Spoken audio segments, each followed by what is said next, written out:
தமிழனங்கே தமிழனங்கே உன் சீரினமை திறந்து எந்த செயமறந்து வாழ்த்ததுமே வாழ்த்ததுமே வாழ்த்ததுமே.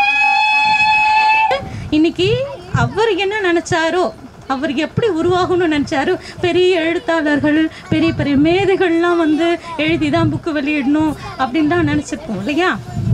ஆமாம். ஆனால் அப்படிலாம் இல்லை. நான் சொல்கிறவங்க எழுதுனா போதும், என்ன நல்லா புரிஞ்சு என்னை உணர்ந்தவங்க எழுதுனா போதும் அப்படின்னு ஆசைப்பட்டு அவர் குறித்து நம்ம கோடி தாத்தாவோட குழந்தைகளாக இருக்கிற பக்தர்கள் தான் இதை எழுதி வெளியீட்டு விழா பண்ணணும் அப்படின்னு நினச்சி பண்ண வைக்கிறாங்க. அது அம்மாவோட ஆசையால் இன்னைக்கு மிக பெருசாக அந்த புக்கு உருவாகி வெளியாக போகுது. அந்த வெளியீட்டு விழா இப்போ நடக்க போகுது. இப்பொழுது புத்தக வெளியீட்டு விழா நடைபெற உள்ளது. புத்தக வெளியீட்டு விழா நம்முடைய தாத்தா ஆசைப்பட்ட போன்று மீனவ குழந்தையான செல்வி புவனஸ்ரீ அவர்களின் கையால் திரு பாலாஜி அப்பா அவர்களுக்கு வழங்கப்படுகிறது. பெற்றுக்கொள்ளுமாறு கேட்டுக்கொள்கிறேன். அனைவரும் பார்த்துக்கொள்ளுமாறு கேட்கிறேன். புத்தகத்தை பார்த்துக்கொள்ளும்.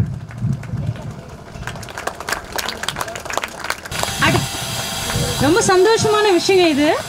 ரொம்ப அழகாக கையில் புக்கோட இங்கிலீஷ் புக்கோட எல்லாரும் நிற்கிறாங்க. இது பெரிய பெருமையான விஷயம் கூட, ரொம்ப அழகான விஷயம் கூட. தாத்தாவில் மட்டும்தான் இதை செய்ய முடியும். அவர் நினச்ச மாதிரியே எவ்வளோ அழகாக இதை நடத்திக்கிறார். அவர் பார்க்குறதுக்கு சின்ன இடம் இப்படி அப்படின்னு நினைக்கிறோம். இது பெரிய பிரம்மாண்டமான பூமி. தாத்தா தவம் பண்ண இந்த தனுஷ்கோடி பூமியில் அவர் ஆசைப்பட்ட மாதிரி இன்னைக்கு இங்கிலீஷ் புக்கு இந்த அழகாக நடந்துட்டுருக்கு. இது அவரே அழகாக கண்டு கழித்து சிரிச்சுக்கிட்டு இருக்காரு. ரொம்ப சந்தோஷம்.